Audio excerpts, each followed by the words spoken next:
സ്വാഭാവികമായും 17ഓളം കേസുകൾ വടകര തെരഞ്ഞെടുപ്പുമായി ബന്ധപ്പെട്ട് വന്നിട്ടുണ്ട്. സൈബർ ഇടങ്ങളിലെ ഒളിപ്പോരാട്ടവുമായി ബന്ധപ്പെട്ട് 17 കേസുകൾ എടുത്തിട്ടുണ്ട്. അതിൽ UDFന്റെ ആളുകൾ പ്രതികളായിട്ടുണ്ട്. ഇപ്പോൾ മുഹമ്മദ് കാസിം പ്രതിയായിട്ടുള്ള 18ാമത്തെ കേസാണ് വടകരയിൽ ഉള്ളത് തെരഞ്ഞെടുപ്പുമായി ബന്ധപ്പെട്ട്.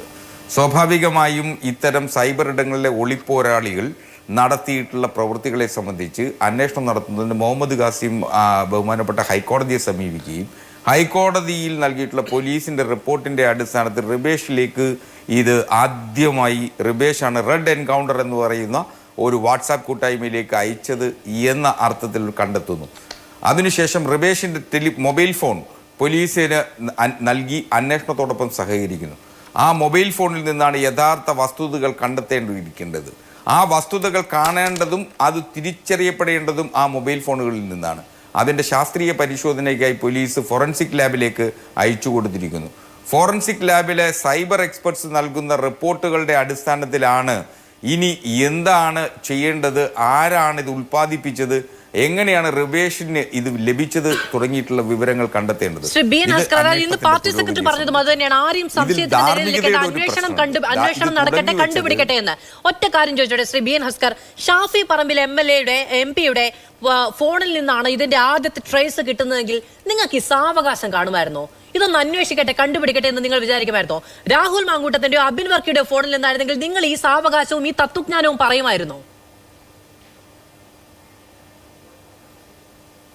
അങ്ങനെയല്ല, ആരുടെ ഫോണിൽ നിന്നാണെങ്കിലും നിയമപരവും അതിൻ്റെ അന്വേഷണത്തിന്റെ സാങ്കേതികത്വവും കൃത്യമായി ബോധ്യപ്പെട്ടതിന് ശേഷം മാത്രമേ ചെയ്യാവൂ എന്നാണ് എന്റെ നിലപാട്. അങ്ങനെയാണെങ്കിൽ അവരുടെ പ്രവർത്തകരുടെ പേജിൽ നിന്നാണ് പോയിട്ടുള്ളത് എന്ന ആത്മവിശ്വാസത്തോടെ കേരളത്തിലെ മാധ്യമപ്രവർത്തകരുടെ മുന്നിൽ നിന്ന് പറയുന്നത് എന്ത് അടിസ്ഥാനത്തിലായിരുന്നു? അപ്പൊ ഈ സാവകാശം അന്വേഷിച്ച് തെളിയിക്കട്ടെ എന്ന് പറയുന്ന തത്വജ്ഞാന ബോധം ഇല്ലാതെ പോയത് എന്തുകൊണ്ടായിരുന്നു?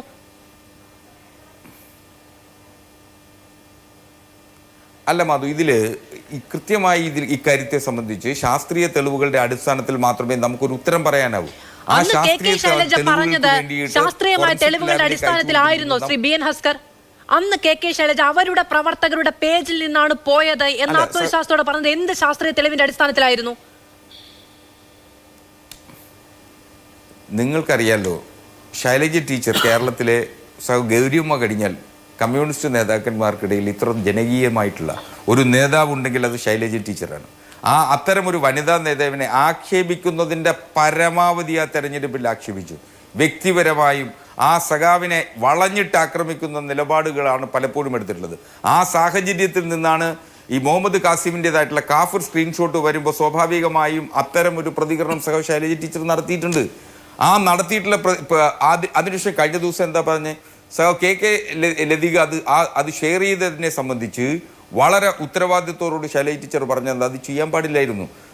പൊതുപ്രവർത്തകരെ സംബന്ധിച്ചിടത്തോളം സാമൂഹ്യ മാധ്യമ ഇടപെടലുകളിൽ കാണിക്കേണ്ട അവധാനത കാണിക്കുന്നില്ല എന്ന് പലപ്പോഴും എനിക്ക് തോന്നിയിട്ടുണ്ട്. പൊതുപ്രവർത്തകർ അത്തരത്തിൽ ജാഗ്രതയോടുകൂടിയുള്ള സമീപനം കാണിക്കുന്നത് പലപ്പോഴും ഉത്പാദിപ്പിക്കപ്പെടുന്നതിനേക്കാൾ വേഗതയിൽ പ്രചരിപ്പിക്കപ്പെടുന്നതാണ് ഇത്തരം നുണ അല്ലെങ്കിൽ നുണ സ്ക്രീൻഷോട്ടുകൾ.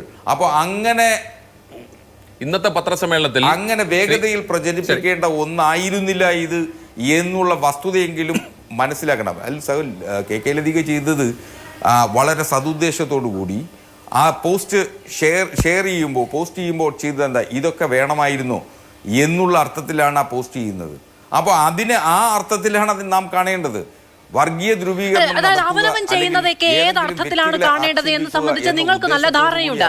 മറ്റുള്ളവർ ചെയ്യുന്നതൊക്കെ ഏത് അർത്ഥത്തിലായിരിക്കും എന്നത് സംബന്ധിച്ച് നിങ്ങൾക്ക് നല്ല ബോധ്യവുമുണ്ട്. അതെങ്ങനെയാണ് ശരിയാവുക? മറ്റുള്ളവർ ചെയ്യുന്നതൊക്കെ രാഷ്ട്രീയമായി തെറ്റ്. നിങ്ങൾ എന്ത് ചെയ്തിട്ടുണ്ടെങ്കിലും, നിങ്ങൾ എത്ര കോർണർ ചെയ്യപ്പെട്ടിട്ടുണ്ടെങ്കിലും, നിങ്ങൾ എത്ര തുറന്നു കാണിക്കപ്പെട്ടിട്ടുണ്ടെങ്കിലും അതിനൊക്കെ കൃത്യമായ ക്യാപ്സ്യൂൾ അല്ലെ, നിങ്ങൾക്ക് മാത്രം ദഹിക്കുന്ന കുറച്ച് ന്യായീകരണങ്ങൾ, അതൊക്കെ മറ്റുള്ളവർ അങ്ങനെ തൊണ്ട തൊടാതെ വിഴുങ്ങിക്കൊള്ളണം എന്ന് പറയുന്നത് നടക്കുന്ന കാര്യമല്ലല്ലോ. ഇപ്പൊ KK ശൈലജ ടീച്ചർ KS ഹരിഹരനിൽ നിന്ന് വ്യക്തിപരമായ വളരെ വലിയ അധിക്ഷേപം നേരിടുന്നു. നമ്മൾ എല്ലാവരും അല്ലെ, രാഷ്ട്രീയ ബോധവും ബുദ്ധിയും ബോധ്യവുമുള്ള എല്ലാ മനുഷ്യരും അതിനെ അങ്ങേയറ്റം ചെറുത്തു. പക്ഷെ അതുകൊണ്ട് കേരളത്തിന് മന്ത്രിയായിരുന്ന അങ്ങ് പറഞ്ഞതുപോലെ KR ഗൗരിയമ്മ കഴിഞ്ഞാൽ എന്ന് പറയുന്ന KR ഗൗരിയമ്മയ്ക്ക് ഒപ്പമോ എന്ന് വേണമെങ്കിലും പറഞ്ഞുള്ളൂ. അപ്പോൾ അതിനൊപ്പം നമ്മൾ ആരും അവരുടെ രാഷ്ട്രീയ പ്രതിഭയൊന്നും അളന്നു തൂക്കാനൊന്നും ബാധ്യസ്ഥരല്ല, അതിനൊന്നും പോന്നവരുമല്ല. പക്ഷെ അവിടെ നിൽക്കുന്ന ഔന്നത്യം അവകാശപ്പെടുന്നുണ്ടെങ്കിൽ ഈ പറയുന്ന കാര്യങ്ങളിലെല്ലാം സ്ഥൈര്യവും വേണം, ഈ പറയുന്ന കാര്യങ്ങളിലെല്ലാം ആധികാരികതയും വേണം. അല്ലാതെ ഒരു കാര്യത്തിൽ ആധികാരികത, മറ്റൊരിടത്ത് പിഴച്ചുപോയി അത് വൈകാരികത, അങ്ങനെ പറഞ്ഞു പോകാൻ കഴിയില്ല. പ്രത്യേകിച്ചും ഇത്രയും വലിയ ഒന്നാകുമ്പോൾ പ്രതിപക്ഷ നേതാവ് ആവശ്യപ്പെടുന്നത്